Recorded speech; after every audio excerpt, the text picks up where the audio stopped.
Días de Vino y Radio, un programa presentado por Gabriel Ruiz López para todos los amantes del vino, agricultores, enólogos, sommeliers, bodegueros, comerciantes, restauradores, periodistas, conectando directamente desde Barcelona, España.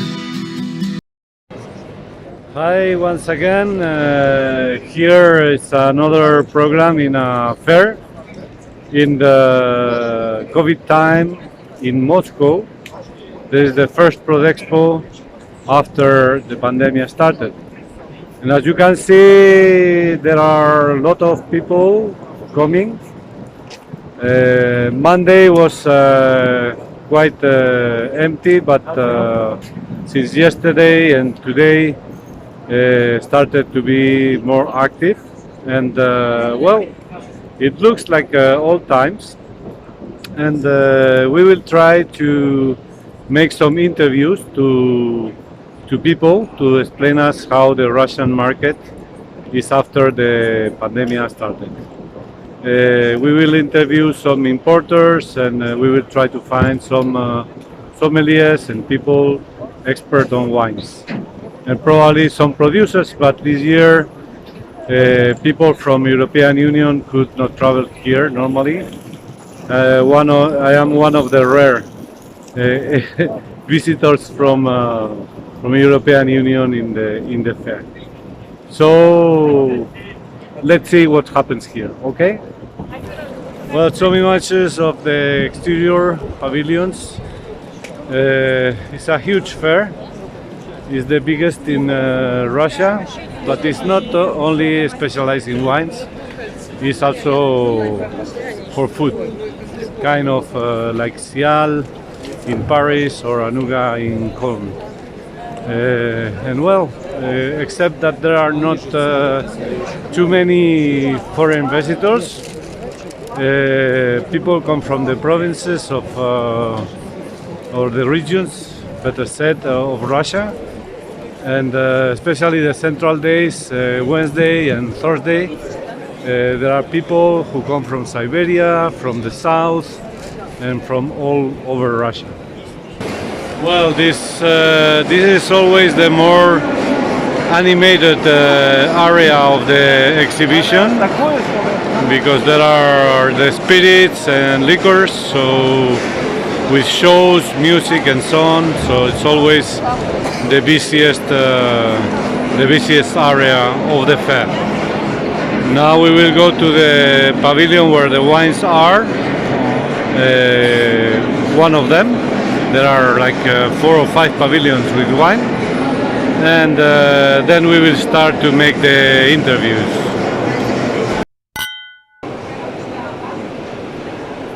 Hola, pues aquí seguimos con las entrevistas. Estamos con David Feijó, que es el responsable de ICEX en Moscú desde hace un montón de años y se conoce el mercado de vino. David, ¿qué tal? Estoy contento de verte, muy contento de verte después de tantos meses. Pues sí, ha sido un año sin venir por aquí, no está nada mal.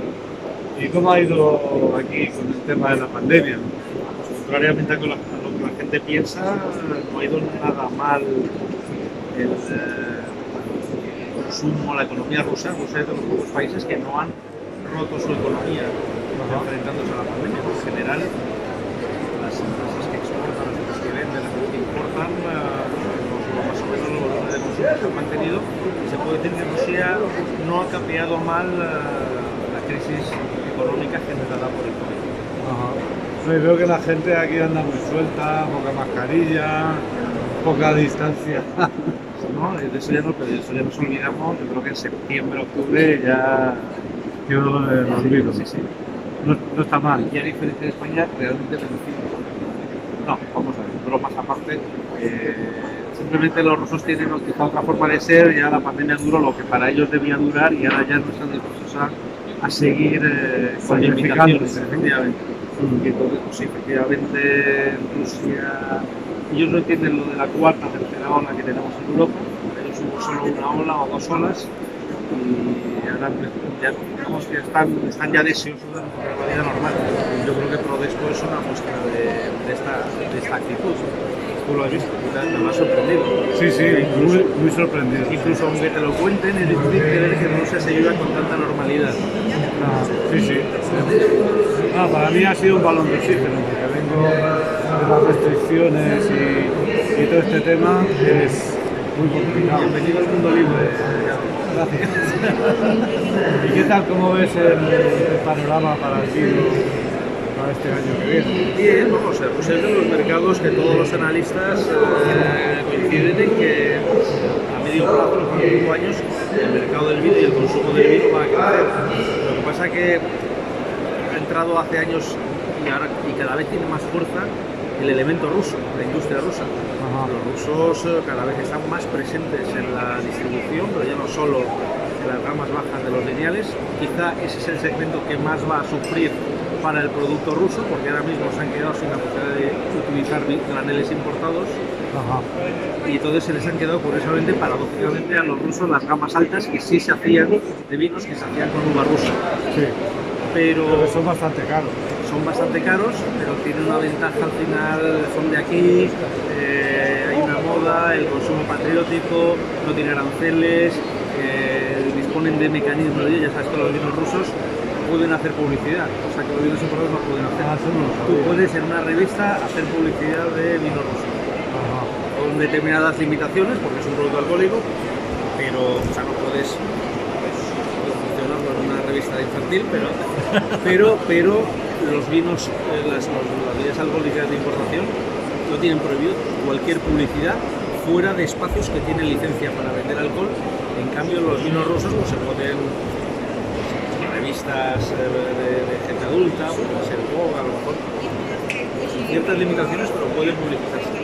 El producto extranjero no. Bueno, eso es una de las cosas raras y paradójicas y un poco de las ventajas que están que les están poniendo a los vinos rusos. La industria vitivinícola rusa ha invertido mucho dinero, además es un sector que está en auge porque está recibiendo muchas inversiones por parte de capitales rusos, a los que ahora les da miedo invertir fuera, más miedo invertir fuera que hace unos años, por miedo a las restricciones, a las sanciones. Ya sabes que Occidente pues, sanciona a determinados individuales rusos. Y bueno, pues está recibiendo mucho volumen de inversión en ese sector. Al final, volumen de inversión, garantía de rentabilidad, al final se retorna y que dentro de 5 años los rusos van a tener ya un volumen de producción de vino que les va a permitir olvidarse definitivamente de los graneles. Teóricamente, van a tener unas 130.000 hectáreas en explotación aproximadamente.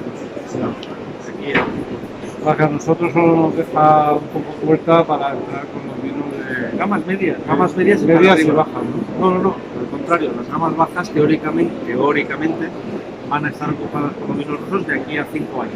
Ahora mismo sí. Ahora de aquí a 5, sí.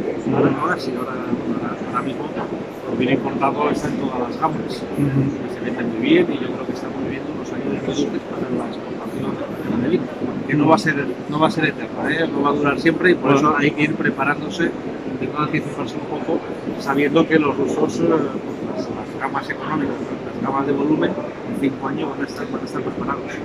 Ahora mismo con la prohibición de los vinos a graneles, los rusos se han quedado sin las gamas económicas que vendían en las grandes cadenas, no tienen volumen de producción para suministrar las grandes cadenas, están cerrando los contratos con grandes cadenas y ahí se va a producir quizá un hueco en el que se pueden seguir entrando, pueden seguir vendiéndose bien los vinos europeos de entre 1 y 2,5 euros, 3 euros.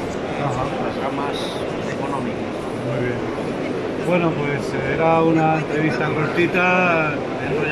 No, está muy bien. Lo que pasa es que quiero hacer un programa contigo, aprovechando la confianza dentro de unas semanas y hacer algo un poquito más en profundidad para que la gente conozca mejor. Hacemos en un bar de vinos. Lo que es Rusia. Un bar de vinos.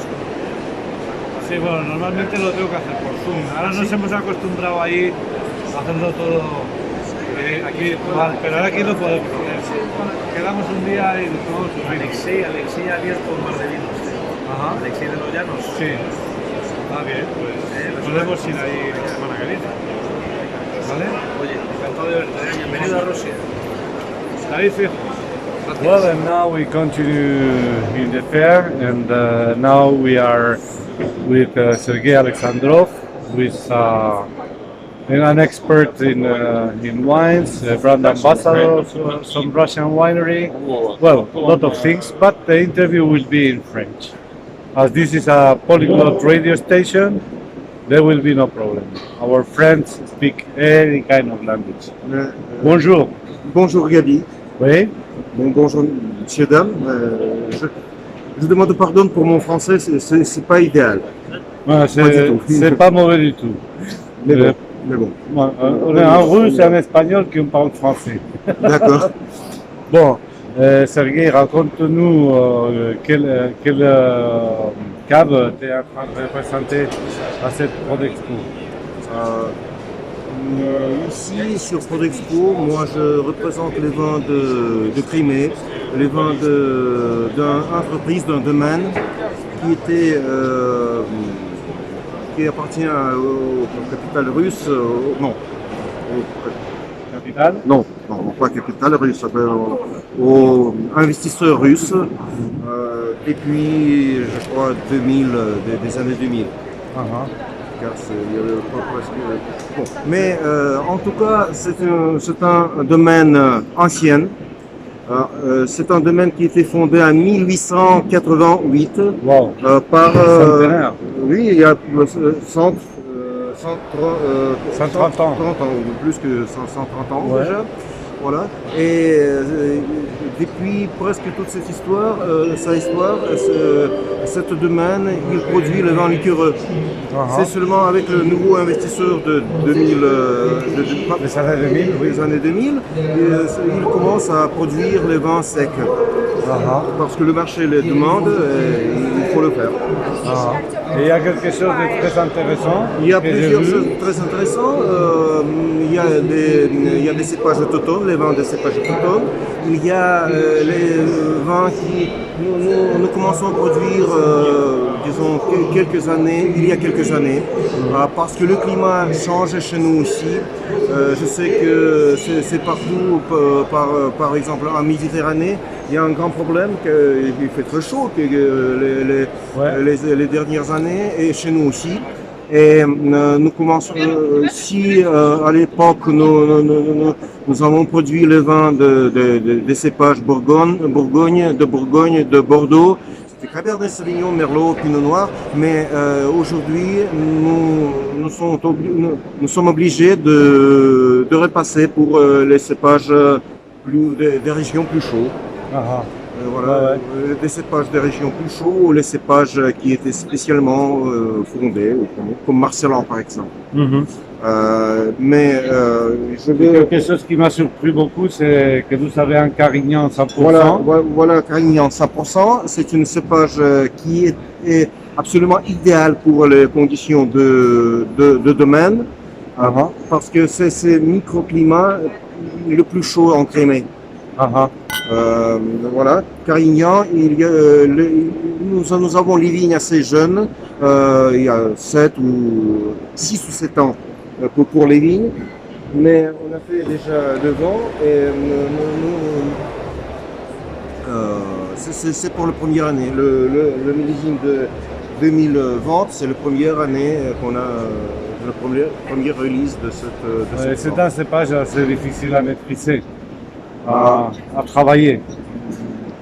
Au moins, entre les vignerons et les œnologues espagnols, il est renommé parce que c'est difficile à cultiver et à faire du vin. Et chez nous, il est très difficile de cultiver n'importe quoi parce que les sols sont très, très lourds, très. Mais il y a aussi le climat. Il y a aussi le climat qui est plutôt le climat de désert. En Crimée, c'est comment le climat?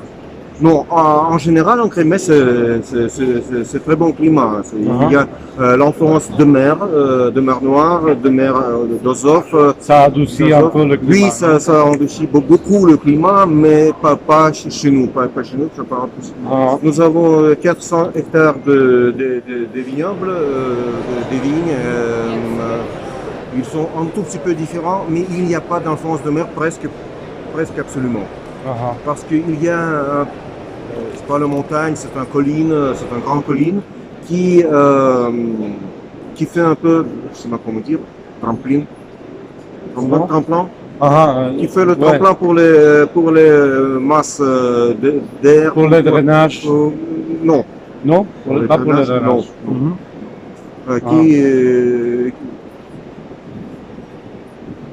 Qui éliminent l'influence de mer. Aha, ok. Ça coupe l'influence de la mer. Oui. Très bien. Très bien. L'influence de la mer et c'est chaud chez nous. Il y a Alors- plus de 35 jours de soleil, très peu de l'eau. Nous savons, par exemple, le Mendoza, où il y a 300 mm de l'humidité par année. Chez nous, moins que 300 mm. Millimètres. Ah, très bien. Et alors, dans la gamme, vous avez aussi un coupage Par exemple, nous avons les vins des cépages autochtones. Par exemple, Cocourt. Cocourt, c'est un cépage de Crimée. On le produit beaucoup aujourd'hui en Crimée, mais c'est le vin endémique, le cépage endémique pour notre zone. Aha. Voilà. Et c'est le vent, on peut le comparer avec, par exemple, avec Viognier. Ça ressemble beaucoup par sa organoleptique assez fort, assez fleuri. C'est comme, ça ressemble un peu en Viognier. C'est le cépage blanc. Par exemple, voilà, très bon vent. Cette colline dont je parle, il porte le nom Méganum, le nom grec. Méganum, ce vent porte le nom aussi de cette colline, Méganum. C'est le vent, il y a deux cépages. Un cépage s'appelle Bastardo de Magarach. C'est un cross de Bastardo, c'est pas portugais ou de quoi, Ou italien peut-être. Peut-être italien. Et de Saperavi. Aha. De Saperavi. Et le deuxième cépage ici, c'est Kifesia. Kifesia, c'est un cépage autochtone de Crimée. Aha. Voilà. Il y a 85% de Bastardo de Magarach et 15% de Kifesia. Le vent de style, je sais pas, un peu peut-être de Toscana, quelque chose comme ça. Le vent rouge, et ça c'est le Méganum Select.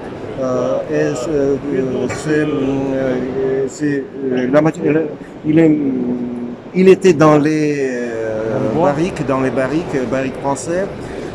Voilà, c'est comme ça. Combien de mois? 12 mois. 12 mois dans les barriques français. Mais comme traditionnellement en Crimée et traditionnellement pour notre entreprise, pour notre domaine, on fait le vin liquoreux aussi. Je vous apporte mon vin liquoreux. Un vin liquoreux rouge, on l'a fait les vins liquoreux rouges, les vins liquoreux blancs, le type de Porto, mais il y a une différence. Bien sûr que ce sont les cépages tout différents, et il y a un peu de différence en technologie. Par exemple, nous mettons là-bas pas le aguardente, pas les distillats, mais le spirit rectificateur de blé. De blé. C'est pas le raisin. Ah, ok. Voilà. C'est comme ça. C'était comme ça en Union soviétique. Ça continue aujourd'hui. Oui. Très bien. Bon, merci pour la description. Et qu'est-ce qu'on pense de cette Prodexpo? Tu as trouvé intéressant? Ah oui, c'est très intéressant. Il n'y a pas beaucoup de monde. En revanche, les années passées, c'était beaucoup plus de monde. Mais dans les conditions de confinement, dans les conditions de maladie, c'est très bon qu'on peut le faire. On peut le faire. Non, pour moi, j'ai vu qu'il y a pas mal de monde. Mais en tout cas, j'attendais beaucoup moins. L'intérêt est très grand pour les vins, pour n'importe quoi, parce que c'est pas l'exposition de vin. C'est l'exposition d'alimentation. Il y a tout. Il y a tout et il y a beaucoup d'intérêt. Il y a beaucoup des exposants et chaque année il y a plus et plus des exposants russes, des vignobles, des associations des vignerons, les domaines. Il y a plus en plus, plus des Russes ici. Très bien. C'est très bien, oui. Bon, Sergei, merci. Gabi, merci beaucoup. C'est un plaisir de se revoir toujours. D'accord. Et après l'expo, c'est double plaisir. Parce que ça veut dire que la normalité revient. Oui, Petit à petit. la normalité revient et ça c'est très bien. Oui. D'accord, merci beaucoup. Merci beaucoup. Salut. Ciao. Well, the next interview is with Polina Makareva. She works in Simple company, one of the less simple in Russia because it's one of the biggest. She will explain about the company and also about the market. Hi Polina, how are you? Hi, William. I'm doing well. Hello, everybody. So simple is not so simple. You're right. It's quite big. Well, first, cheers Cheers. for success during these days of Yes, we survived. Yeah. Well, first of all, to explain us a little bit about Simple, how many wines you have, the assortment, and so on, and what you are doing in the company. Okay, so Simple nowadays is the largest distributor of wines in Russia. We have more than 3,000 wines from all over the world, like from old world, from Spain, Italy, whatever, and New World, and also spirits. All spirits, also from all over the world. And not long ago, we started a project which is called Big Russian Wines. So, as far as you can understand, it's wines from Russia. And high quality wines.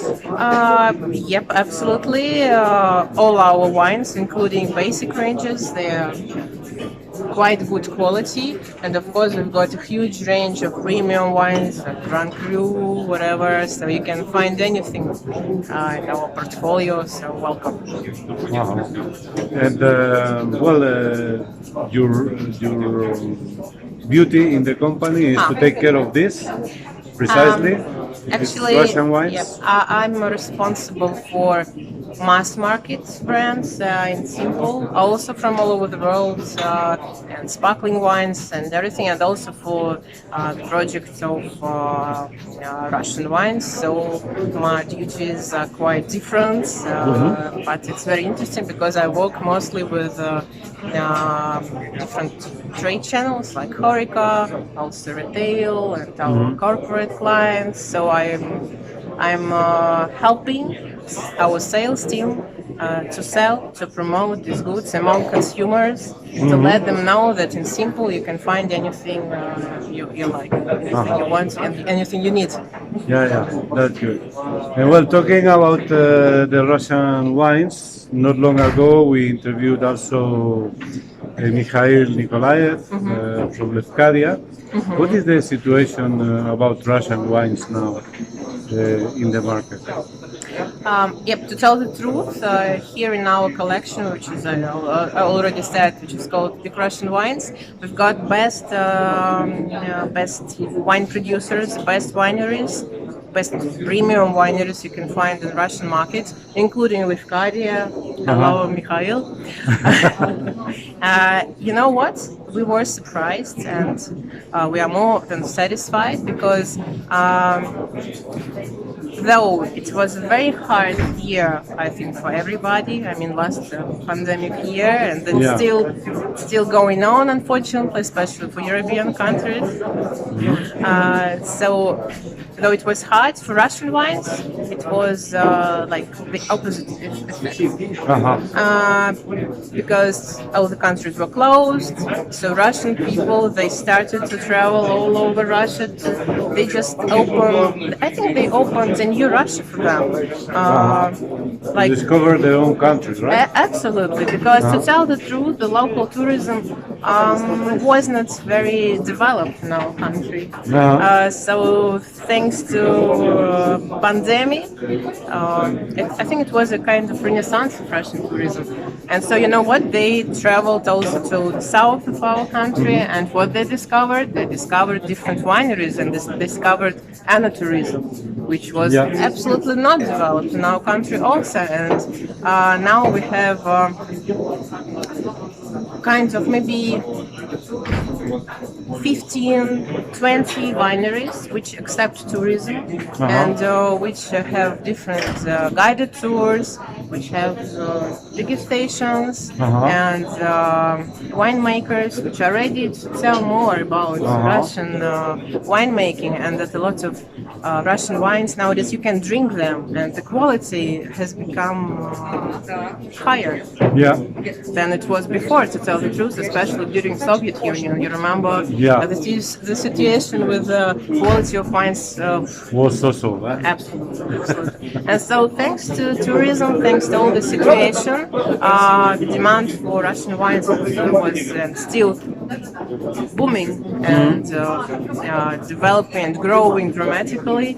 And to tell the truth, we have some allocation from our suppliers, from our Russian winemakers, which are not enough for us. And it's a very interesting situation, because I think some people are switching from European wines to Russian wines, and for us it's interesting, and we are expecting the demand to grow in future also. Are the wineries planning to increase the hectares production? Yes, absolutely. They are trying to increase, but it's difficult because here in Russia we don't have enough plants. So winemakers have to buy them abroad from Europe, and so you know the cost is not very acceptable. So in Russia it's not enough. Also in Russia we also don't have enough quality bottles, quality, how can I say, dry materials. Absolutely. So these are the challenges which we are facing now, but still the Russian government is trying to Improve. It's trying to improve situation, but still it's difficult, especially for small boutique wine growers, winemakers, which are producing not more than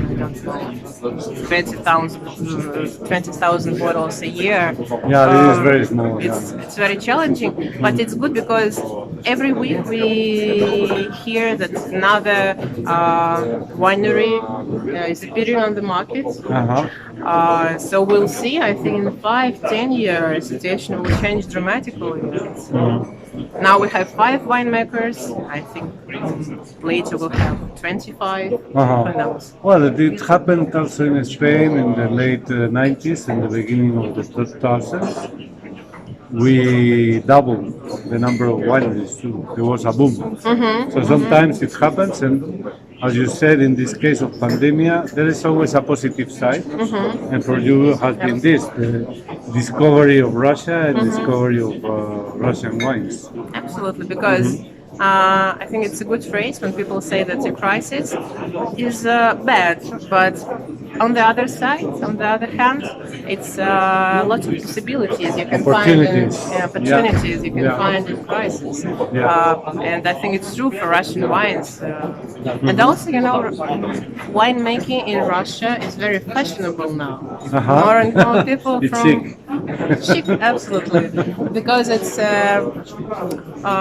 you know, good tone of voice. You know, it's kind of fashion to have your own wine, for example, named by the owner of the winery, and which you can share with your friends. Gives prestige. Absolutely, absolutely.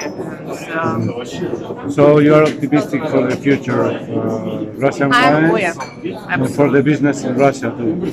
Yes, we are more than optimistic. Okay, that's good.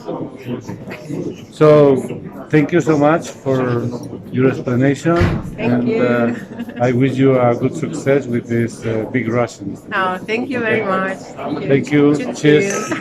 Cheers. На здоровье.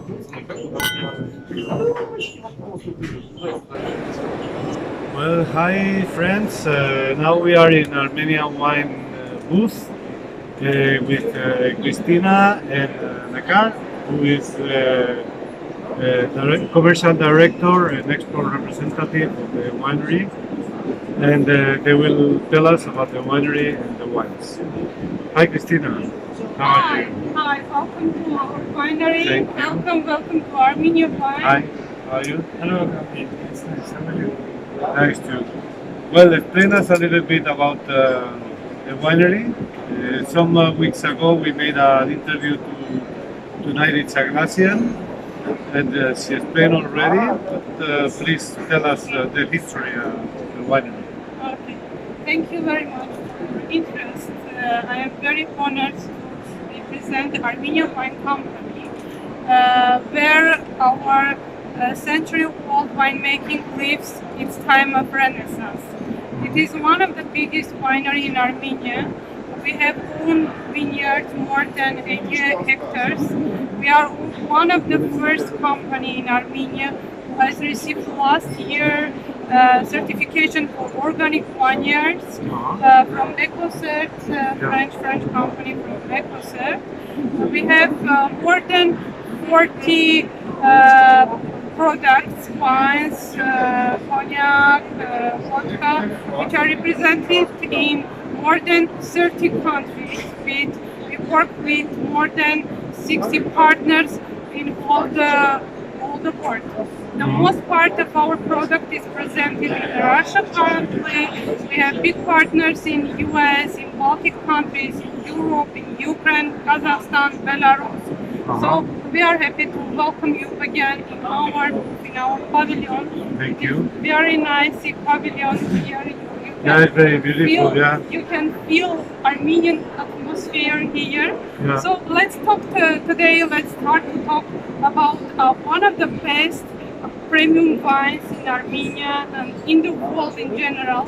Yeah. It is Dakar and Dakar from red Dakar from grape variety Areni and white Dakar from grape variety Cancun. So I pass the speech to Narek, to my colleague Narek.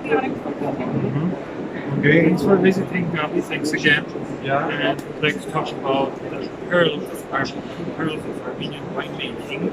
So the mono variety Cancun, Dakar White Dry, which is very fresh. It's very fruity, and there is a press membrane pressation, and we keep the freshness, and it has the very light color, strong color. And in its segment, it is the leader in Armenian markets and leader as an Armenian white dry wine globally. So I recommend you to have a try. Yeah. Well, I had the pleasure already to taste it, and I never get tired. Our winemaker, Armenian Sanyan, and also our wine consultant from Bordeaux region, Jean-Baptiste Soulard. And this international team has worked a lot to develop this, and also our design team has worked a lot to develop the unique, very Armenian, but meanwhile very globally recognized design. And also I will mention that Dakar White Dry is laureate of silver medal in Musvini, and it has also the bunch of medals in The mouth is really pleasant. eye is very pleasant, it's clean, it's crystal clean, and The mouth yeah, is the very mouth soft. is very long, it's well balanced, and it doesn't go out of its borders anywhere. Yeah, Wonderful it's a thing pleasure. to enjoy for I summer. love it. Yeah. And the next one I would like to introduce you is Right? one of our best wines. So this is Dakar Red Dry, well known already variety grade, 100% R&D grade. And this time we introduced with 2019 vintage, which has been perfect for us. And Dakar R&D is unique with its age in barrels.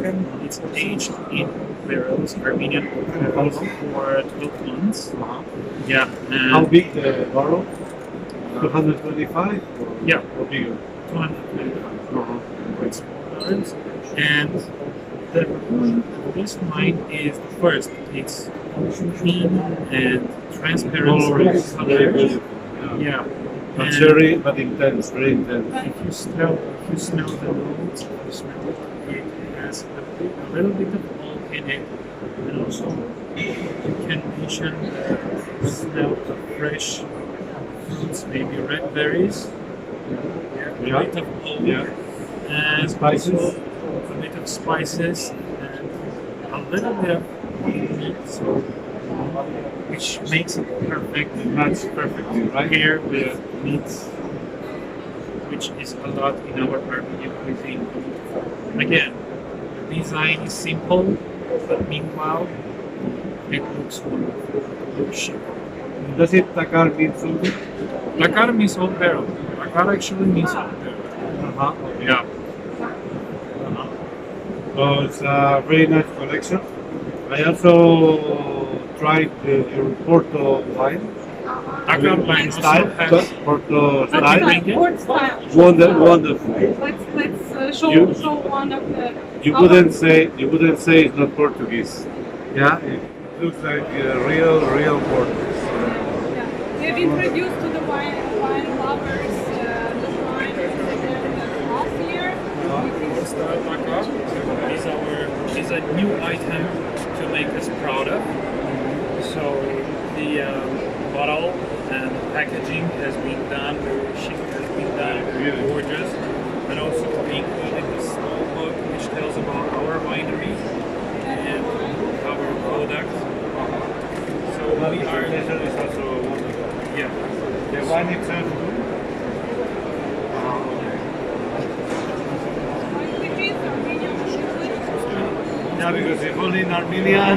No, it's like So it is made of mainly Sultana variety, which it is local variety, and translated from Armenian language, it means victory. And we have made a certain victory with this because we've become one first very unique winery to make one style wine and to make it very gorgeous and very delicious. So, Port style wine is also aged in oak barrels Uh-huh. for 3 years already, Uh-huh. and we have a limited volume, limited edition for this. And we actually have, yeah, we numerize them, and so each bottle is unique, and each bottle has something to say to its owner.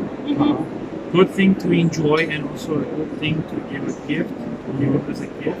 Yep. And also, another point of this is it is good to keep it in a bottle for a while, maybe, because it still has aging potential in the bottle for 8 years. Yeah. Okay. Yep. So, Dakar interesting. Porto is a Ruby style Porto. It's aged, as I say, and it's gorgeous. It's just gorgeous. Congratulations for your job. It deserves a country with so many years making wine, the oldest in the world. Deserves to have a winery like thank you. We have just medals. Yeah. So we are all busy in the fair, so we still have meetings too. Thank you. But it's a pleasure to meet you and thank you for your time. Very much. It's been nice meeting you. Thank Yeah. you for your visit. Okay, thanks. I hope to see you soon in Armenia, in our new winery museum. Hopefully we can go. We are opening one first and unique winemaking museum in our winery, which is gonna be, I would say, it's gonna be the only one in our region, not only the country. And yeah, we will be introducing ancient artifacts, ancient exhibits of winemaking, of Armenian winemaking in there. And so we are going to combine these exhibits with unique architecture and unique interior. And meanwhile, we are going to make very qualified illustrations of ancient winemaking in our museum, which is going to make an environment to represent this environment of ancient winemaking, 6,000 years old winemaking of Armenia. Okay, thank you. Thank you. Thank you. See you around and success in the fair. Well, Thank the you. medals Hi are friends, always. here we are again, new interview. Now we are with Yelena and Alexandra from Altair Company in Moscow.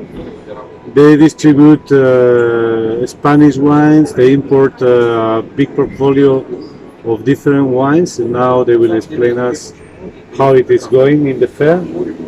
First, No, first, of course, no, first because our company from 1992. So this exhibition for us maybe sixth. six products. Yes, But yes, how it's yes. going now, this year? This year six products. Yes. Yeah. Yes. And how it's going? You see a lot of people coming. The COVID affected very much to the business. Yes. It's the biggest exhibition in Russia, and the main contracts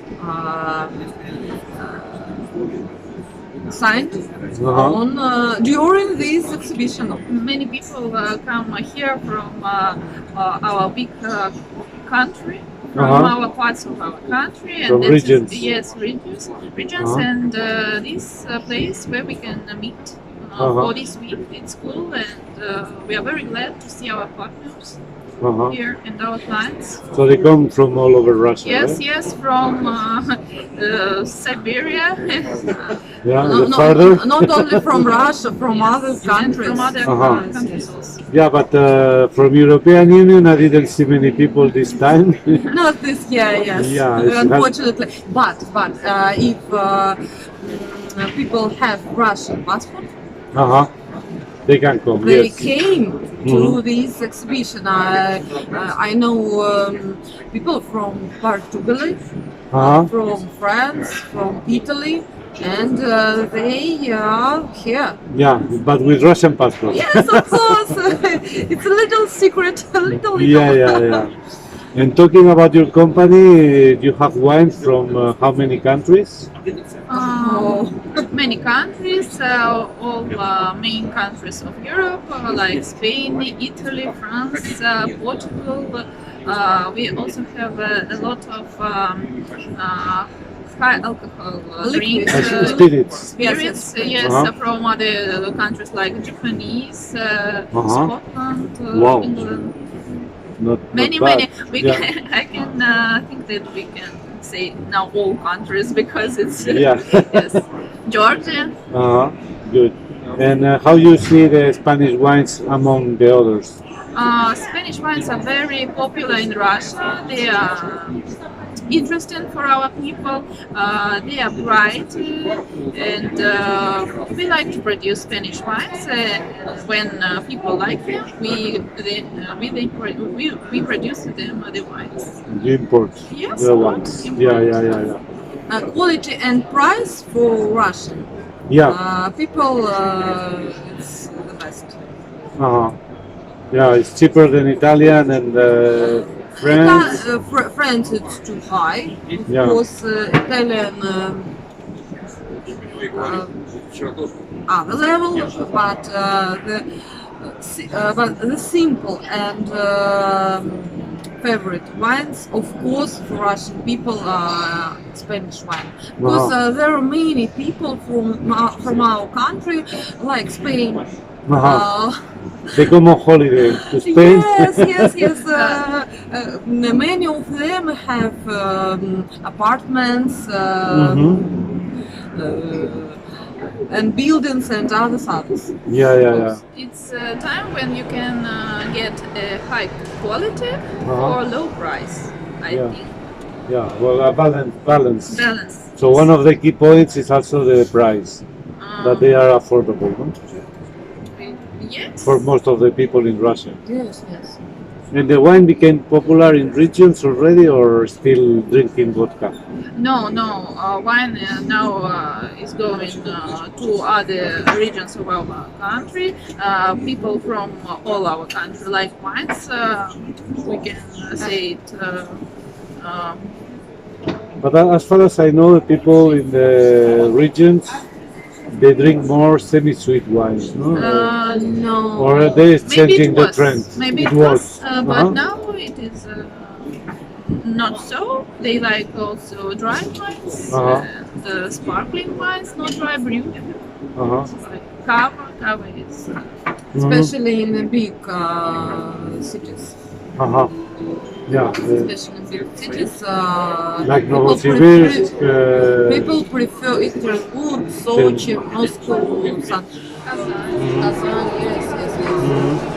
And I have seen also some increase of Russian wines. What do you think of Russian wines? Now Russian wines are getting better. They are really, for some 5 years ago it was not so good, now it's better. There are many winemakers, new winemakers, it's interesting also.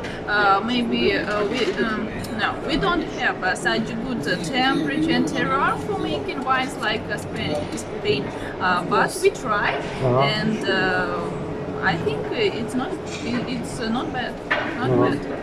Unfortunately, the price for Russian wines is too high. high. Yes, it's explained. Little wineries, little terroirs, and other reasons. And typical customer, typical consumer don't. Не может купить, да? Cannot buy. Cannot buy, of course. Well, I can understand something. The third day on exhibition. Yeah, it's very it's tired. hard. It's hard. Yes, Yeah, yes. we are all tired. Yes, cannot buy This such price. good Russian wines because price it's incredible. Price Okay. is more higher when we can buy Spanish bottle of Spanish wine. I see. Well, it's okay. I wish you a big success in the fair. To Thank finish the fair well and not too tired. Thank you, Gabi. Thank you very thank you much. very much. Thank you. Okay. Bye. Bye. I've started. Hi friends, here we are again with Mila and Irina from Losavita company in Russia. Based in Siberia, Based in Siberia, which city? Тюмень, Tyumen. and Irina based in Tatarstan, Kazan. Kazan? Yeah. Okay. And well, they have been here in the fair, and we want to know first. The company is pretty new company. New one, importer company, just based beginning of this year, 2021, to get wholesale license. How is to get a license in Russia? License, it's quite complicated, it's difficult. I don't want to tell by details, but normally it's really not easy. Yeah, because for example here to import wine is something very difficult. You need excise stamp. Yes, leverage. It's very difficult to get. Yes, correct. Wait 3 months? 3 months. Yeah, the previous time was like 1 month. Now it's more difficult. Yeah, more, maybe because of coronavirus, everything's not Slow. smoothly. Slow down. Yeah, very slow. Very slow. What's your impression about the fair? Is it first time? First time, yes. Last year we've been like visitors because we could not take stand because we don't have license. This year we took license. This is all our partners from Italy, France, and Spain, of course. We're going to work with them. Definitely, we already started. and we're going to continue. This specific did some good option and good solutions to this finance, standing behind us and supporting very much for marketing, for sales, for demonstration, for sales, and they share with us most of this help. This is important. Yeah, very important. It's quite high cost. Very high cost, and we told them that we need to promote our company on the market. Russia is so big, and if you, want to work with us and stand behind, you have to help us. Of course. Yeah, and they agree. Not everybody, but to whom we know personally, like Alberto, like other my friends from Spain and Italy, they support us much. Well, we have to do. I am also, as you know, in the wine business, and we have to give support because we are in the same boat. And the distribution is so difficult. Very difficult. First, we found all these wines accordingly our request, and because some Russian companies they request specific some grapes, some name, some region, and then we had to bring them to be ready on warehouse, and the third step we had to sell. And between that we had to do strong marketing, strong sales marketing. And you are based focus in based in Siberia region. Only Horeca. No shops? Shops maybe not huge volume because from beginning we can't take huge volume because we need to be ready with contract to sell huge volume. Small chains? Yes. Yeah. But Just mainly in one Siberia. pallet, two pallet, three pallet, but we need different. Okay. And you are happy about the participation? Yes, of course. Now we're going back and we see the results. We get to send emails to get feedback. Hello, Spanish friend. Great. Yeah, and to reply for them, or maybe they will ask a lot of questions to write about wine, to write some pictures. I have in staff sommelier. She's professional sommelier. She speaks 4 languages: Spanish. She lives in Spain. Fluently Spanish, English, French, and Arabic. Wow. Yes, wow. And she will do. Yeah, she will do this job. Okay, good. Well, my friend, she can say something in Russian. She is living in France. Katya. Берут интервью. Пожалуйста. Parlez français? Oui. Okay. Да. Интервью берут. Parlez français. Садись. parlez français. Давай 2 минуты. Да, интервью. Couple of minutes. Just 2 minutes. Thank you very much. Спасибо большое. Не за что. J'ai un programme, sur un programme radio, podcast, et après sur YouTube channel. Je parle pas expert, mon mari il est français, mais il parle russe couramment. Ah bon? Ah oui, c'est pour venir. À la maison, vous parlez Que russe. Ok. Je peux essayer de parler avec vous. Ok. Non, vous savez bien. Je pense que c'est un niveau suffisant. Bon, c'était Interview. demander sur le marché russe, un peu comment, après le Covid, comment vous voyez que ça marche. Moi, je peux vous dire que je suis venue hier à cause de notre quarantaine Covid En France. en France. C'était une super aventure. J'ai traversé la frontière entre la France et l'Espagne en taxi, parce que c'est interdit maintenant. Et je peux vous dire que la situation sur le marché russe pour moi, pas plus évidemment que j'ai vu. Mais je trouve que les vins avec profil intéressant, particulier, moins cher. Les prix Et beaucoup moins cher. Oui. Ça commence 60% de bio. Bio, naturel et tout ça. Naturel est très un peu, mais maintenant je propose les vins naturels, notre partenaire en France.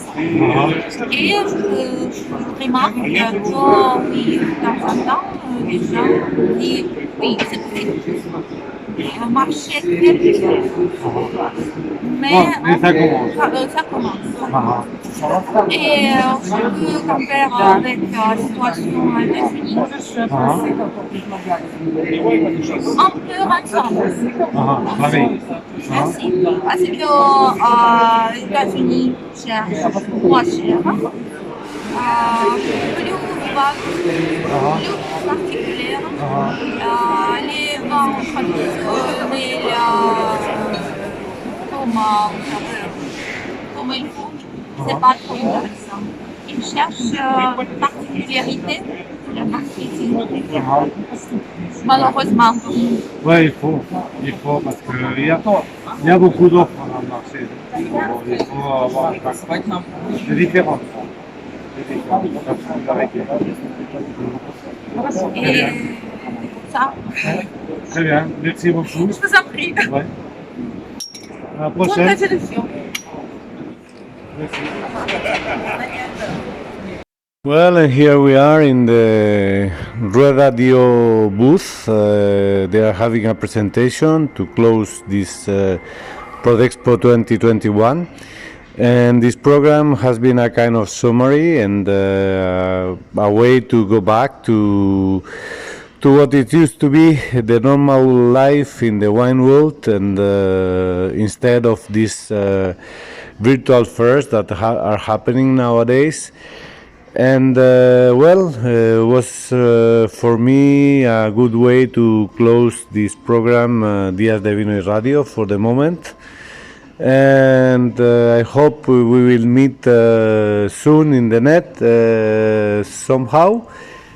And meanwhile, still enjoying wine and life. Be happy and cheers. Bye bye. Talk to you next time. Погода, плохая погода. Погода совсем никуда, никуда, никуда. Нельзя укрыться нам, откладывать жизнь никак нельзя. Никуда, никуда, но знай, что где-то там кто-то ищет тебя среди дождя.